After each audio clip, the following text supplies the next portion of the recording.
Right now, 22 million people are living inside a nightmare they didn't choose. Their own families handed them a single, terrifying ultimatum: marry a stranger or face unthinkable consequences. For some, the threat was violence. For others, something more sinister: a curse. This is the hidden world of forced marriage, where the moment the veil is lifted changes everything. But deeper than the physical threat lies a more insidious tool of control: the weaponization of belief itself. Families, often parents, manipulate deep-seated cultural fears, convincing a young woman that refusal will unleash a supernatural curse upon her and her lineage. This documentary will uncover the truth behind these so-called curses. Are they ancient magic, or a calculated form of psychological coercion? And what happens in that final, terrifying moment when the bride's veil is lifted and she meets the gaze of her stranger husband for the very first time? To understand the power of a manufactured curse, we must travel to the island nation of Madagascar. Here, anthropologists have documented a chilling tradition.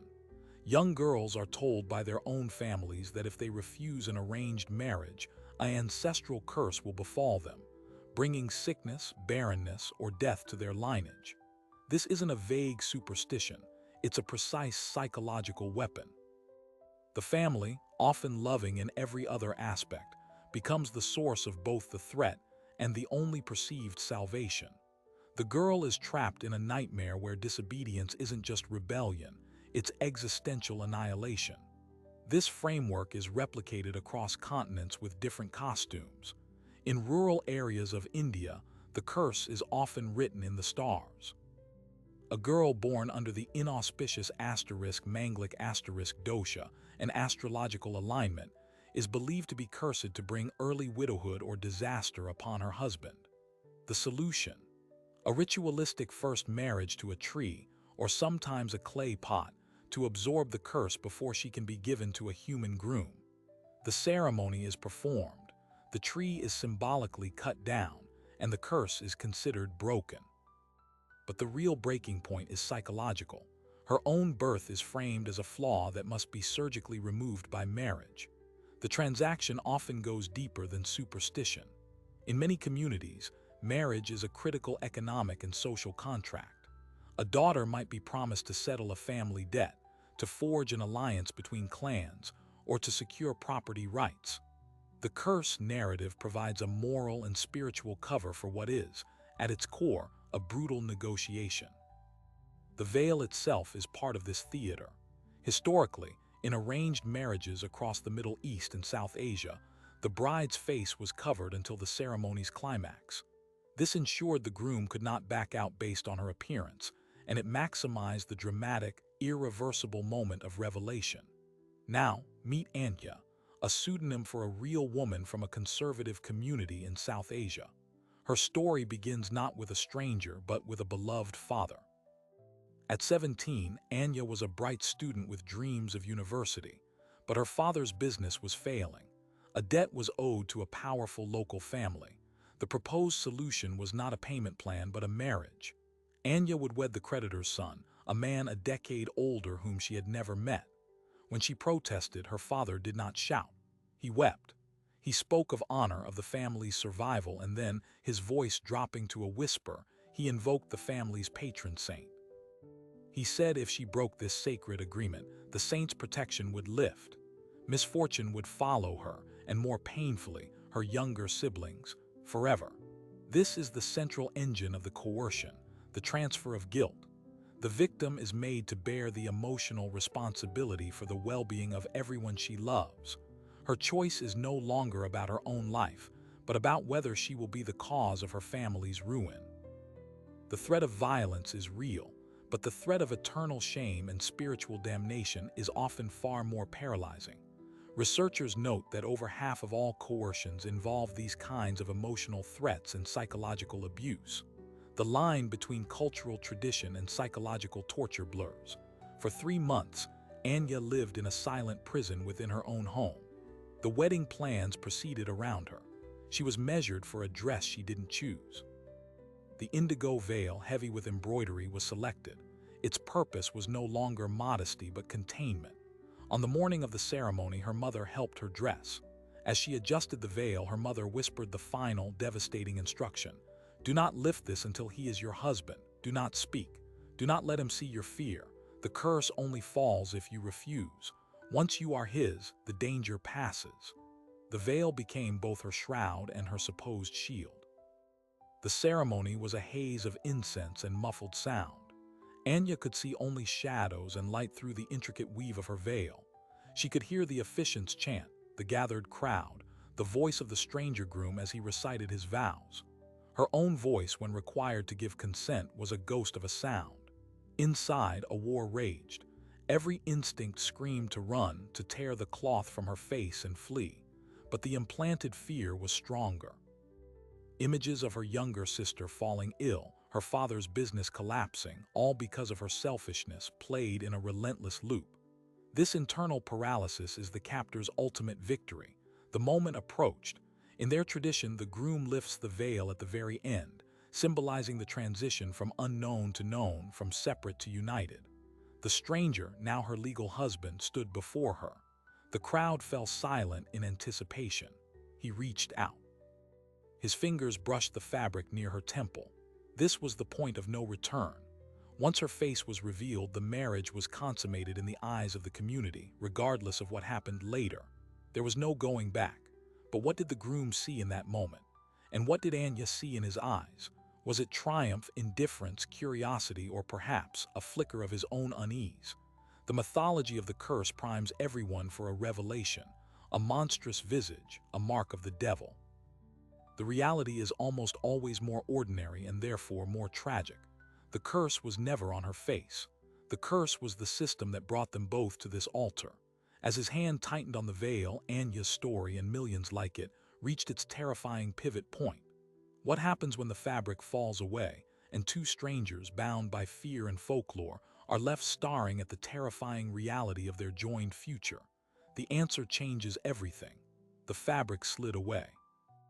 Anya blinked against the sudden light, her eyes meeting those of the stranger who was now her husband. He was not old or monstrous. He was just a man, his expression unreadable, caught between solemn duty and what might have been apprehension. There was no gasp from the crowd, no sign of a curse revealed. Just the silent, crushing weight of reality settling in. The ritual was complete. The curse, they told her, was now neutralized. But as she was led to the wedding chamber, a new and more personal terror began. The curse hadn't been on her face, it was in the life sentence that had just begun. The first night was a study in silent horror. They were left alone in a room thick with expectation. He did not touch her. He sat on the edge of the bed, head in his hands, and after a long time he spoke. His voice was quiet, tired. My father said your family's debt would be cleared. That is all. He wasn't a villain from a story. He was another piece in the transaction, perhaps as trapped as she was by family obligation and economics. This is the untold truth in countless forced unions. The groom is often not a predator, but another player in a prearranged script, his autonomy also compromised. The real enemy is the system that engineered their meeting. For Anya, the psychological prison walls solidified. Her movements were monitored. Her communications with friends from her old life were severed. Her education was permanently halted. The promised protection of marriage felt indistinguishable from house arrest. Researchers call this the isolation phase, a critical step in breaking down resistance. Cut off from her support network, her identity as a student and individual began to erode, replaced solely by her new role as a wife. The fear of the supernatural curse slowly morphed into the tangible daily fear of displeasing her new family, of triggering real-world consequences. But here is where the story twists and where we find the first major pivot. In some of these marriages, a different dynamic emerges, not one of violence, but of mutual, profound loneliness. Anya and her husband, let's call him Rohan, existed in the same house as ghosts. Weeks passed in polite, painful silence. The curse narrative had served its purpose. It got them to the altar, but it provided no script for what came after. They were two strangers shackled by a contract neither truly wanted, living in a vacuum of resentment and pity. Then, an incident. Anya, attempting to cook for the family for the first time, accidentally burned a meal. Her mother-in-law began to shout, invoking Anya's clumsiness as a new proof of her unlucky nature. As the tirade escalated, Rohan did something unexpected. He stepped between them.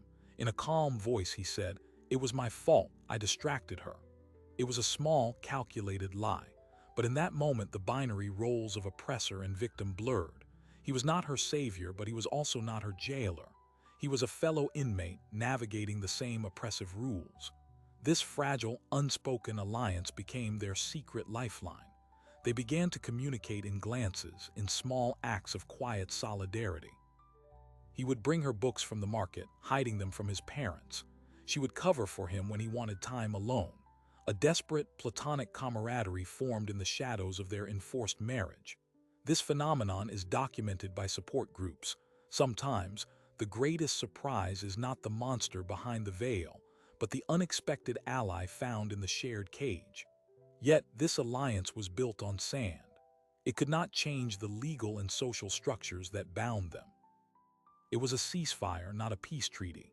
The external pressure was relentless.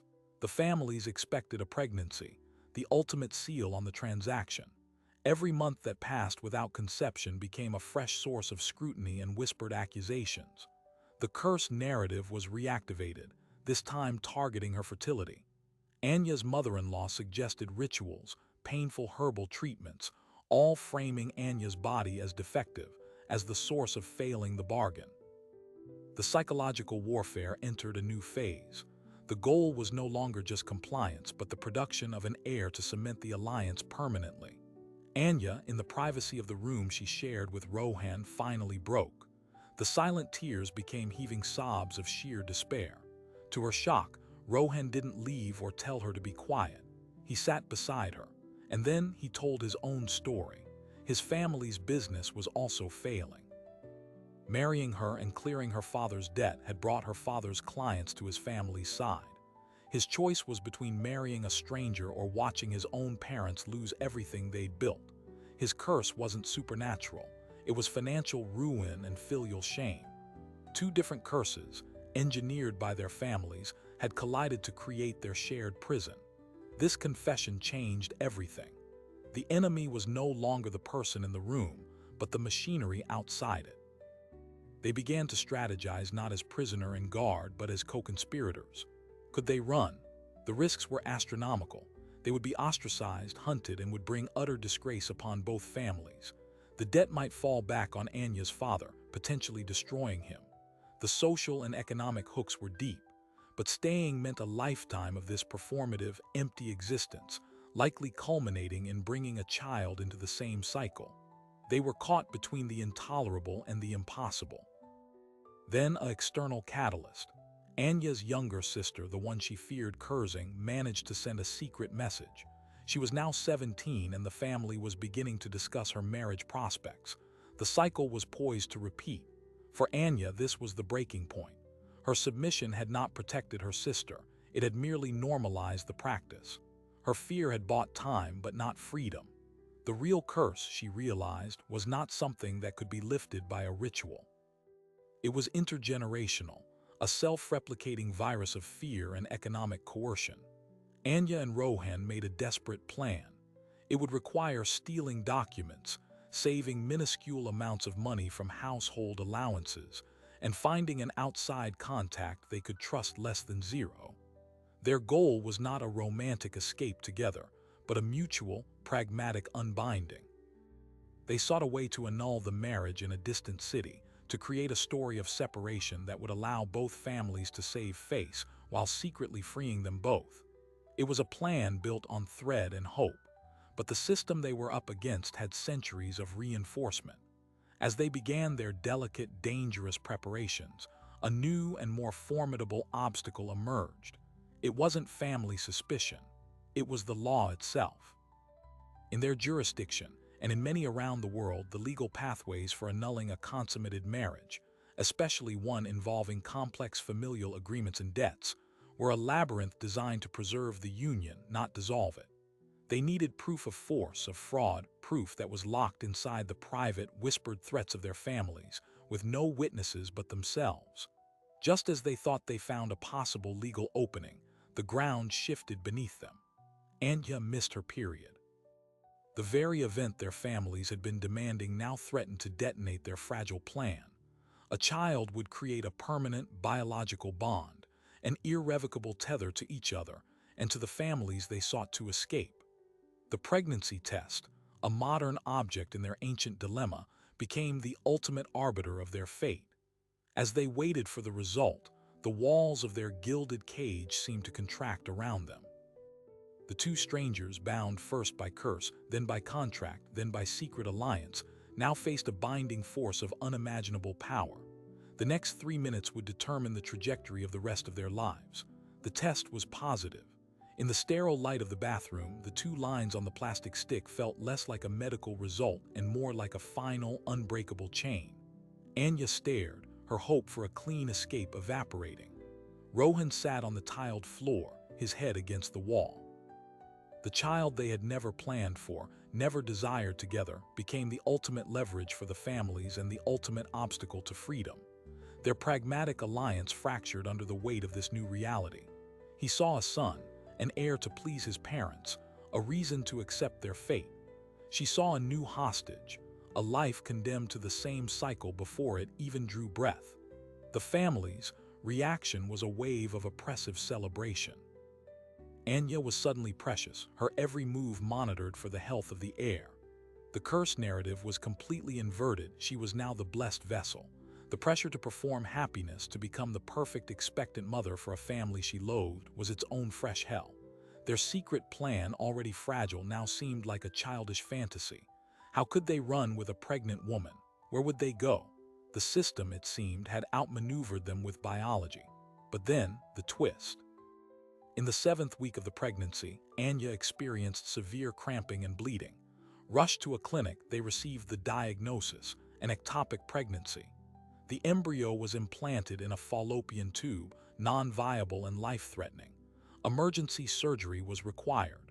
As Anya was wheeled away, the familial faces in the waiting room were a mask of disappointment, not concern for her. The blessing had been a medical crisis. In its aftermath, as Anya recovered, a cruel new whisper began. The curse was real after all, and it had taken their first child. This tragedy, however, became their grim opportunity. The physical and emotional fallout created a temporary shield. The families were in a state of superstitious confusion, and the constant surveillance relaxed. In this space, Rohan made a decisive move.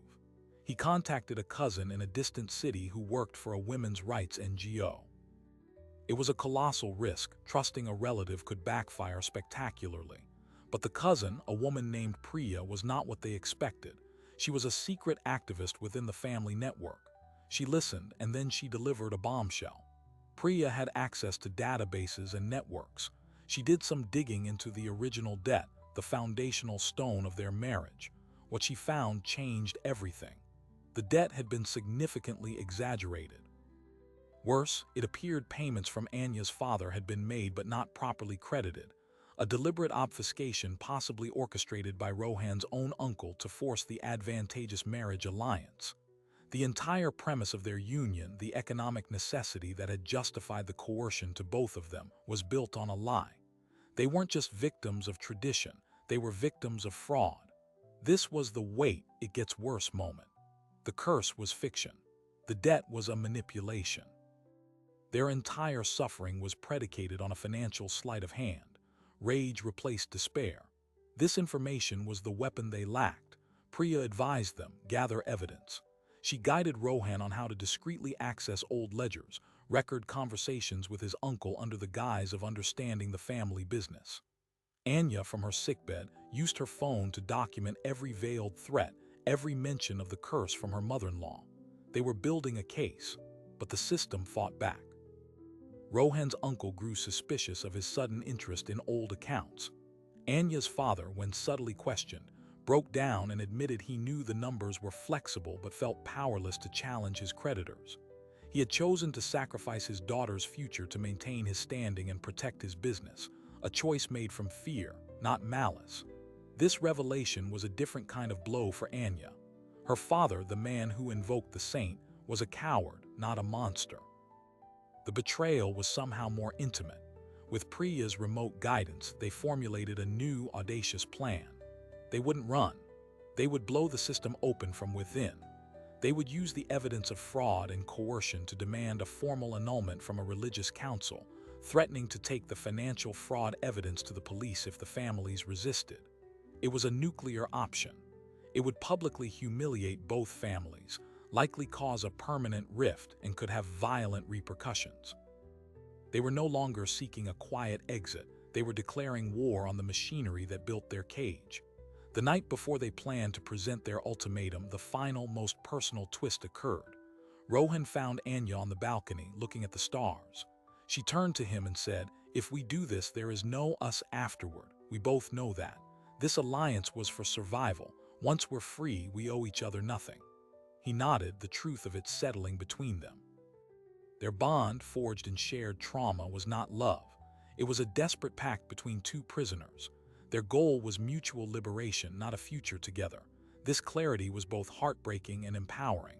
They called a family meeting, presenting it as a discussion about moving forward after our loss. When both sets of parents and the uncle were assembled, Rohan dropped the first piece of evidence, the manipulated ledger pages. The room erupted. Accusations of ingratitude and madness flew.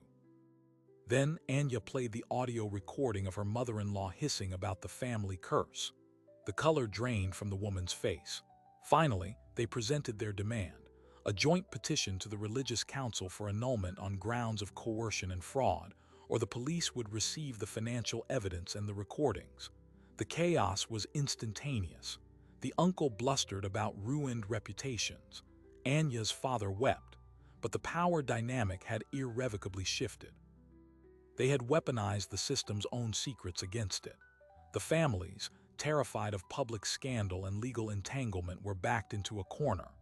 After a night of furious closed-door bargaining, a deal was struck. The families would support the annulment, citing irreconcilable differences to save face. The remaining debt would be formally forgiven, with a new, transparent payment plan for the legitimate portion. In return, Anya and Rohan would hand over all copies of the evidence and leave the city, never to speak of the details publicly. They had won. But as they stood in the now silent house, packing separate bags, the victory felt hollow and enormous. They had shattered their own lives to escape them. They had exposed their parents as flawed, complicit actors. They had no home, no clear future, and no bond beyond their shared crime against their families. The wedding veil had been lifted long ago, but only now were they truly seeing the wreckage of their former lives and the terrifying blank expanse of freedom that lay ahead. They had reached the end of the escape and the beginning of an entirely unknown story. They left the city on different buses, heading towards separate, uncertain futures. There was no dramatic goodbye, just a stiff nod at the bus station, a mutual understanding that their shared war was over. Anya went to a women's shelter in a major city, connected by Priya. Rohan used a small sum he had secretly saved to travel west, hoping to find work far from his family's influence. The legal annulment, facilitated by the family's forced cooperation, came through in a matter of weeks. On paper, they were erased. In reality, the scars were just beginning to form. Anya's first year of freedom was a crash course in rebuilding a self. At the shelter, she encountered other women with stories that mirrored her own, different curses, different veils, same crushing pressure. For the first time, her experience was not a unique shame, but a shared pattern of abuse. With counseling, she began to untangle the threads of guilt that had been woven into her since childhood. The curse, she learned, was a classic tool of coercive control, designed to make the victim enforce their own compliance. Recognizing it as a psychological weapon was the first step in disarming its power. She enrolled in online courses, slowly working toward the degree that had been stolen from her. The process was agonizing. Years of isolation and psychological abuse had eroded her confidence. Simple tasks felt monumental, but she persisted. She found work at a small library, a quiet space where she could heal. She cautiously reconnected with her younger sister, who was inspired by Anya's escape to vehemently resist her own arranged marriage talks, creating a new rift, but also a new solidarity within their family. Anya had become a living counter-narrative to the curse. Rohan's journey was one of quiet atonement. He took a job as a mechanic, finding solace in the logic of engines, in problems that could actually be solved with tools and manuals.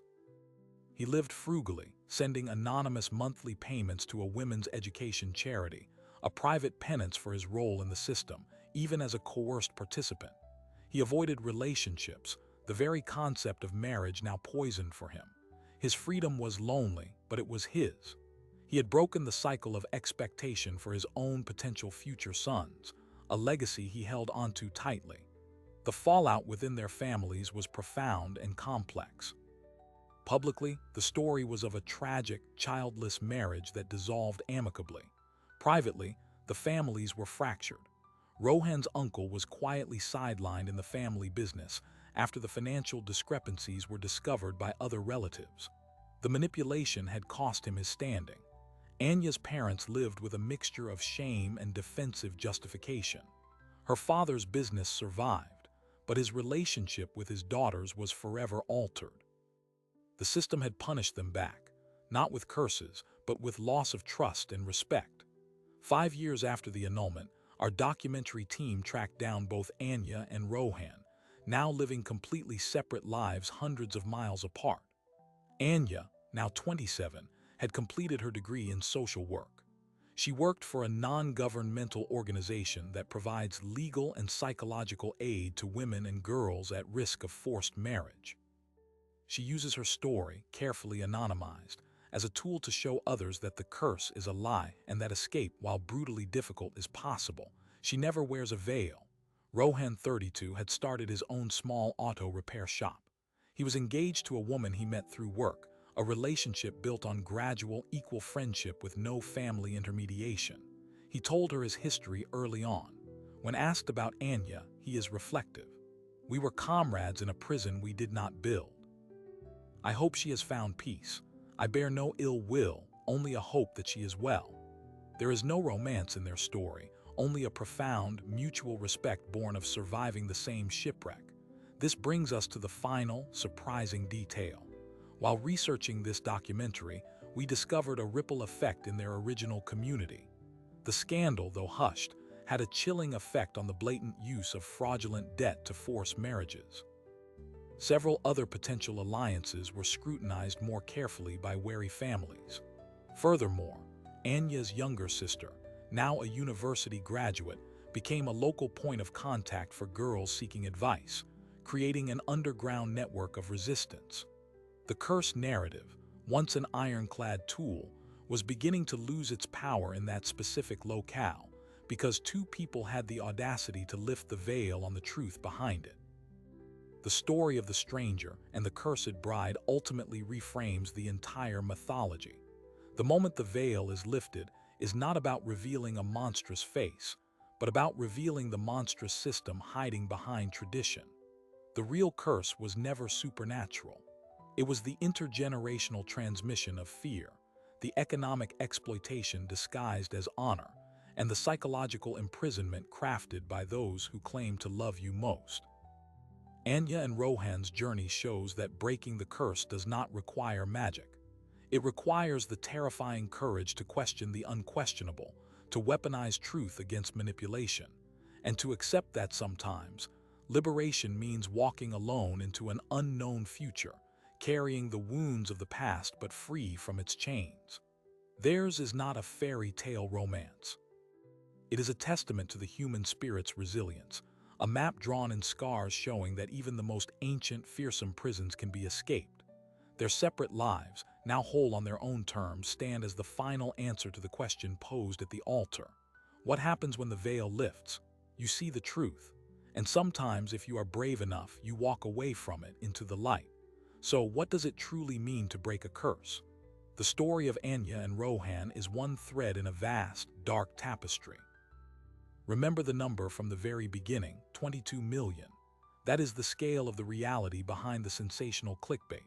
For every story that ends in escape, countless others remain trapped within the silent, sanctioned horror of a life they did not choose.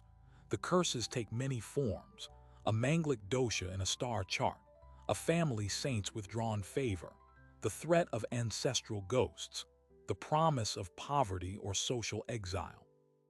They are all variations on the same mechanism, fear internalized as fate. The most effective prisons are the ones we are taught to lock ourselves inside. The fight against forced marriage, therefore, is not just a legal battle. It is a psychological and cultural revolution, a fight to redefine honor from obedience to autonomy and to expose coercion hiding in the robes of tradition.